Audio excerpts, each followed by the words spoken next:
I'm Ty Bowen, Botanical Curator and Manager of Horticulture for the Oregon Garden. We're out here on this wonderful summer day in the Silverton Market Garden. This 2-acre garden features all kinds of different commodity crops. On site we have wine grapes, filberts, we have several different cultivars of apples and pears, as well as caneberries, blueberries, hops, and anything else that you could think of that we can produce out here. This is one of our most formalized gardens. You can notice all of the annual plantings that we have out here. We produce all of these annuals on site down in our greenhouses.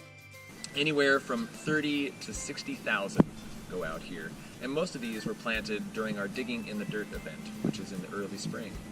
We also have an organic vegetable garden. Check us out in 2 Tuesdays, where we will introduce you to the amazing water garden. Also, check us out online at OregonGarden.org.